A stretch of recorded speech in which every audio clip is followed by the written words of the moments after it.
Halo semuanya, kembali lagi di Cerita Novi YouTube channel. Yeay! Dan ini kita ada di series Cerita mindful kita.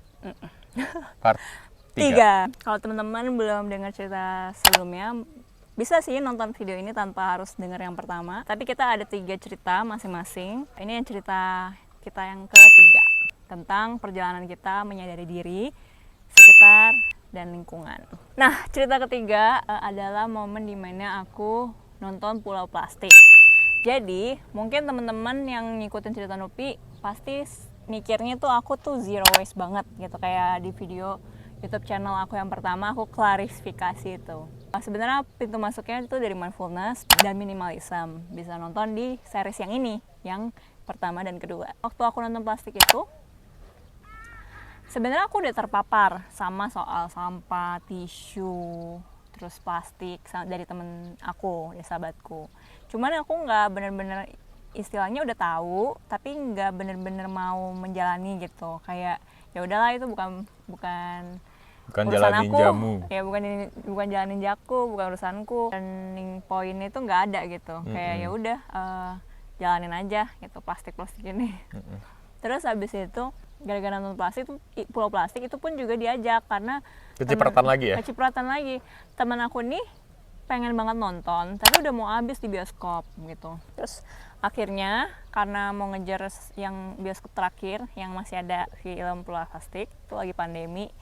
Akhirnya kita dapet tuh di mana ya?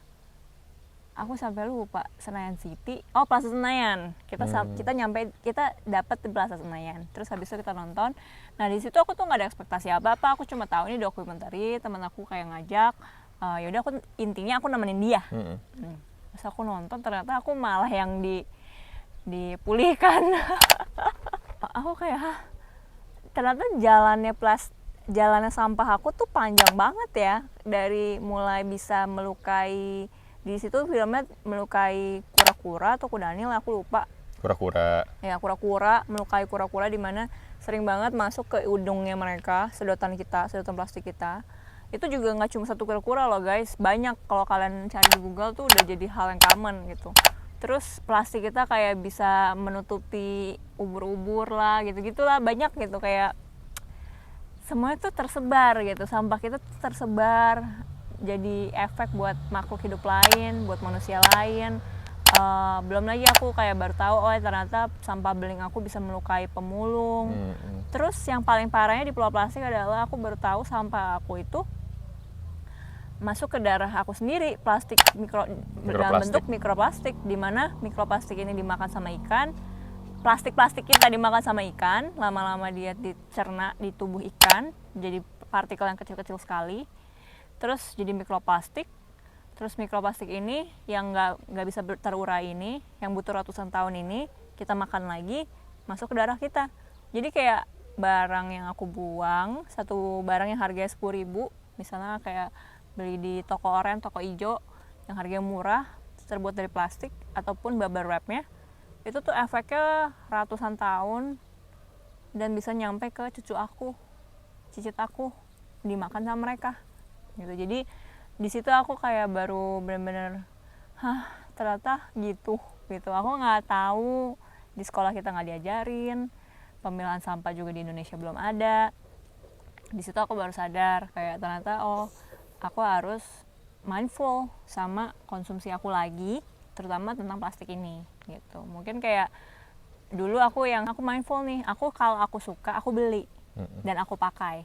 Ya, tapi kan aku tetap beli nih milk tea kemasan, atau kayak aku beli aja bubble karena itu sparks joy buat aku, ya kan? Atau barang-barang yang emang fungsional buat aku beli aja gitu. Tapi aku mikirin ini tuh bubble wrapnya dikemanain, gitu. Jadi itu lebih ke sampahnya. Ya, jadi triggernya dari kamu sebenarnya nonton yang Kecipratan itu, dan itu bikin kamu lebih ke take action ya sebenarnya ya. Karena sebelumnya udah tahu juga mungkin ya, sedikit-sedikit gitu ya. Sedikit-sedikit tapi nggak benar-benar sadar sepenuhnya. Jadi si film Pulau Plastik itu men-trigger Novia buat benar-benar tanda kutip jadi mencoba zero waste, bahkan sampai orang zero waste gitu kesannya sekarang. Iya, benar-benar pelan-pelan kayak aku sadar, karena kan sering banget beli kopi gitu. Dulu sering banget beli kopi, satu kemasan plastik itu aku kayak buang aja, minumnya cuma 10 menit. belinya cuma 30.000, tapi efeknya luar biasa gitu. Jadi aku dari situ aku sadar, makanya pelan-pelan mulai berubah. Tapi ya kalau buat teman-teman cerita Nupi, ekspektasinya tinggi banget sih. Sebenarnya aku nggak se-zero waste itu, kayak ya aku jalanin aja prosesnya. Pertama-tama mulai dari bawa tumbler, akhirnya jadi Buat tempat bekal. tisu aja. Aku pikirin nih, aku mau ambil tisu nih satu nih, ini bisa nggak pakai kain aja gitu. Iya, Gitu-gitu benar-benar. sih. Perlu waktu ya jadinya. Memang tadi kalau di video sebelumnya ngomongin perlu waktu buat dua belah pihak ketemu di tengah. Kalau ini perlu waktu buat kita sendiri nih. Iya, betul. Jadi nggak aku langsung 100% zero waste, nggak. Kayak lama-lama mungkin nambah 0,5%, 0,5%, 0,5%, nambah. Lama-lama jadi nggak mumet juga, nggak pusing sih, nggak jalaninnya nggak stres gitu. Iya, kebayang. Tadi kalau kamu kan lebih banyak cerita soal kesadaran pribadi ya. Kalau aku cerita yang aku sekarang lebih ke kesadaran kolektif. Jadi cerita aku yang terakhir ini, aku baru trip internasional pertama dari kantor aku ke Filipina. Dan di situ aku ngeliat model pengelolaan sampah yang kamu tadi bilang ya, terpilah gitu dari sumber, itu udah ada. Sebenarnya di Bandung juga udah ada, karena aku juga yang terlibat membantu mengembangkannya gitu ya. Jadi ngumpulnya dipilah, pemulung sampahnya kerjanya kondisinya humanis gitu. Didorong bukan ditarik kayak kerbau gitu. Dan sampahnya udah rapih dipilah, gak bau, gak tercecer, dikompos, udah ada. Cuman skala yang di Filipina itu gede banget, karena mereka mulai dari tahun 2000-an. Jadi kalau teman-teman tahu cerita TPA Gede Bage, Lewi Gajah di Bandung yang meledak karena ada tumpukan gas metan di bawahnya, menenggelamkan satu kampung di dekat Cimahi. Dia sampai membuat berapa ratus orang kalau nggak salah meninggal ya. Itu udah terjadi duluan di Filipina tahun 2000-an awal. Jadi mereka udah progression lebih cepat dari kita. Sedangkan Indonesia baru mulai di 2010-2013an lah. Gitu. Waktu kita dinobatkan jadi tadi asal-usul Pulau Plastik sebagai negara pencemar plastik plastik ke laut terbesar di dunia. Nah, dari situ aku mikir kan, gila, this is so big gitu, kayak besar banget nih tanggungnya, stressful. Ya. Di bandara nangis loh, bayang. Bandara malam-malam nungguin pesawat ke Jakarta nangis. Itu ada temen aku tuh senior campaigner. Nah aku kayak sampai dia juga bingung pasti. Apa aku telepon? Aku ingat aku telepon Tias waktu itu. Tias Sustaination.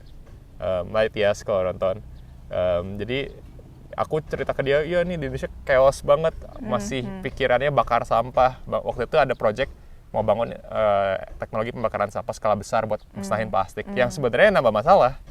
Dan di Filipina itu dilarang. Kebayang nggak, di undang-undangnya dilarang. Eksplisitnya kita kayak ya udahlah terserah lu gitu. Nah jadi sedih banget, depresi banget.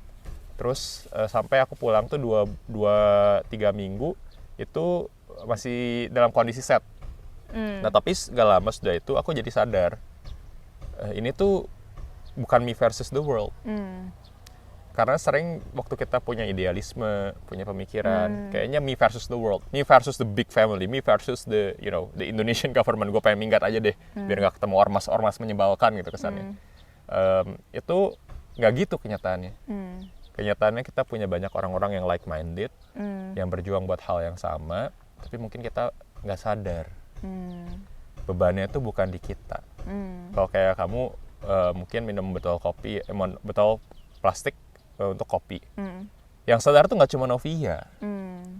Nah, yang diperlukan biar kesadaran ini tuh jadi tindakan adalah berkoalisi, beraliansi, berjejaring, berkolaborasi. Nah, ini yang kadang-kadang kita lost, jadi stres sendiri. Jadi fokusnya bukan kayak menyalahkan diri. Aduh, gua kecolongan, buang plastik sekali gitu. Aduh, gua kecolongan, gini gitu. Tapi kesadarannya dipakai buat, oh, gua sadar. Yuk cari teman lain yang sadar, yuk cari pasangan yang sadar, yang bisa bantu kita gerak bareng menuju tujuan itu lebih cepat, gitu. Dan kesadaran kolektif ini juga yang membantu aku sadar bahwa masalahnya itu bukan di aku, masalahnya itu di sistem. Nah ini yang membantu aku kalau lagi berhadapan sama isu-isu yang kayak, ya lu masih pakai saset, itu gimana dengan saset-saset yang dijual sama penjual di pinggir jalan? Ya jawabannya ya kita memang harus rubah sistemnya. Dan buat rubah sistemnya kita harus demand. Demand siapa? Demand produsen. Iya. Industri petrokimia, industri plastik buat merubah bisnis model mereka. Karena ini kan dampak dari keputusan-keputusan di ruang-ruang meeting di Eropa, di mana lah gitu. Buat oke, kita mau produksi plastik 10 kali lebih besar di Asia, termasuk Indonesia dalam 20 tahun ke depan. Itu kan keputusan di sana. Kita kecipratan. Jadi kayak ya udah mau nggak mau tanda kutip harus dijalanin. Termasuk sama plastik-plastik yang bisa diapa-apain. Plastik buat pasta gigi, buat saset, buat cup-cup yang nggak bisa didaur ulang, ya itu kan tanda kutip keputusan di sana. Kenapa jadi kita semua yang salah? Nah ini kesadaran kolektif ini membantu sekali sih, membuat hidup jadi rasanya nggak terlalu berat gitu. Apalagi kalau yang tendensinya punya idealisme tinggi. Iya. Nah itu adalah hal yang aku juga sering ngomongin di Cerita Nupi. Makanya dari mulai tagline aja udah menyadari diri dan sekeliling dalam 60 detik gitu.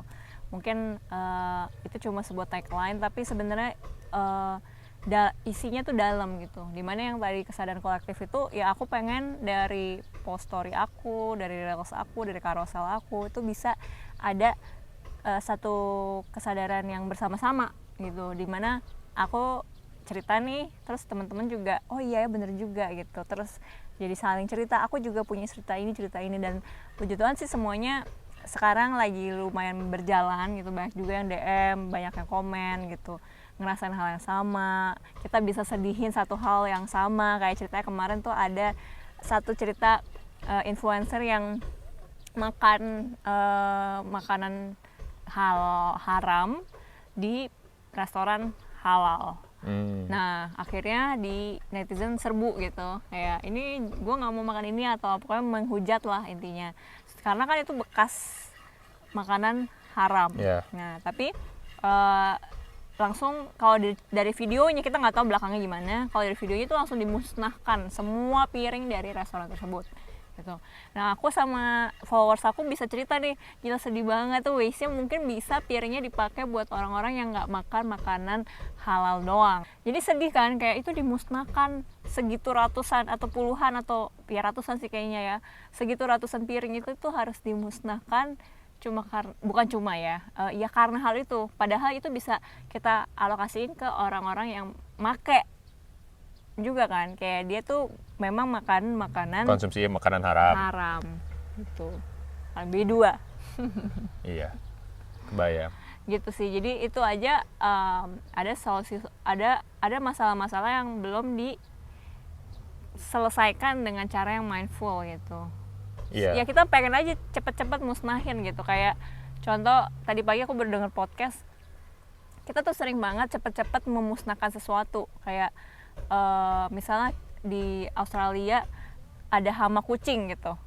Jadi pengen banget nih kucing abis gitu. Nanti kalau kucing abis kita tuh bakal sedih loh gitu. Ya ada dampak sampingnya ya. Ada dampak lainnya juga. Jadi nggak bisa langsung kayak gitu tuh punya satu keputusan yang langsung oke, ini dimusnahin aja gitu. Nggak bisa gitu. Ya paham. Bukan berarti kalau misalnya ada satu masalah kita langsung menyelesaikannya dengan cara yang sangat ekstrim cepat gitu. Kita juga plastik itu kan juga mulai dari satu momen manusia pengennya yang sekali pakai cepat gitu kan. Itu menurut aku juga relate sih. Nah kalau cerita Nupi kayak gini abstrak, bisa lanjut kemana-mana. Ya sekian mungkin ya dari kita hari itu ini. semoga dari 3 cerita kita di 3 part yang berbeda bisa membantu teman-teman, mungkin menginspirasi terlalu berat, lebih ke memotivasi teman-teman melakukan sesuatu yang mungkin udah lama pengen dilakuin, tapi gara-gara dengar cerita Novia dan Yobel makin semangat, lebih ke trigger, akhirnya take the action gitu. Karena satu pun tindakan kita yang kecil ternyata bisa bergema, bisa berresonansi dengan orang-orang yang lainnya gitu. Itu aja mungkin dari kita. Thank you banget udah nonton semua 3 part ini, atau baru 1 part, it's okay. See you in another video. Bye-bye. Thank you semuanya.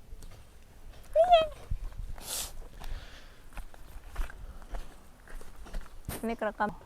Nah akhirnya di netizen serbu gitu, kayak ini gue nggak mau makan ini atau pokoknya menghujat lah intinya, karena kan itu bekas makanan haram. Yeah. Nah tapi langsung kalau dari videonya kita nggak tahu belakangnya gimana. Kalau dari videonya itu langsung dimusnahkan semua piring dari restoran tersebut gitu. Nah aku sama followers aku bisa cerita nih, gila sedih banget tuh waste-nya, mungkin bisa piringnya dipakai buat orang-orang yang nggak makan makanan halal doang gitu. Enggak, kamu kayak ada yang ke skip. Apa? Jadi karena kena makanan haram itu, piring-piringnya Jadi nggak boleh dipakai, dan akhirnya diapain? dimusnahkan, tadi aku udah ngomong. Oh, oke. Ya jadi karena jadi sedih kan, kayak itu dimusnahkan segitu ratusan atau puluhan atau ya ratusan sih kayaknya ya, segitu ratusan piring itu tuh harus dimusnahkan cuma karena, bukan cuma ya, ya karena hal itu, padahal itu bisa kita alokasiin ke orang-orang yang make juga kan, kayak dia tuh memang makan makanan Konsumsi makanan haram. haram gitu, B2 Iya, kebayang. gitu sih. Jadi itu aja ada solusi, ada masalah-masalah yang belum diselesaikan dengan cara yang mindful gitu. Iya. Ya kita pengen aja cepet-cepet musnahin gitu, kayak contoh tadi pagi aku baru denger podcast, kita tuh sering banget cepet-cepet memusnahkan sesuatu, kayak misalnya di Australia ada hama kucing gitu. Jadi pengen banget nih kucing abis gitu. Nanti kalau kucing abis kita tuh bakal sedih loh gitu. Ya ada dampak sampingnya ya. Ada dampak lainnya juga. Jadi nggak bisa langsung kayak gitu tuh punya satu apa ya keputusan yang langsung oke, ini dimusnahin aja gitu. Nggak bisa gitu. Iya, paham. Jadi bukan berarti kalau misalnya ada satu masalah kita langsung menyelesaikannya dengan cara yang sangat Ekstrim. cepat gitu. Kita juga plastik itu kan juga mulai dari satu momen manusia pengennya yang sekali pakai cepat gitu kan. Itu menurut aku juga relate sih. Nah kalau cerita Nupi kayak gini abstrak, bisa lanjut kemana-mana. Ya sekian mungkin ya dari Kita cerita hari itu ini. semoga dari 3 cerita kita di 3 part yang berbeda bisa membantu teman-teman, mungkin menginspirasi terlalu berat, lebih ke memotivasi teman-teman melakukan sesuatu yang mungkin udah lama pengen dilakuin, tapi gara-gara dengar cerita kita, cerita Makin Novia dan semangat. Yobel, makin semangat, lebih ke trigger, akhirnya take the action gitu. Karena satu pun tindakan kita yang kecil ternyata bisa Yang bergema, gede. bisa berresonansi dengan orang-orang yang lainnya gitu. Itu aja mungkin dari kita. Thank you banget udah nonton semua 3 part ini, atau baru 1 part, it's okay. See you in another video. Bye-bye. Bye-bye. Thank you semuanya.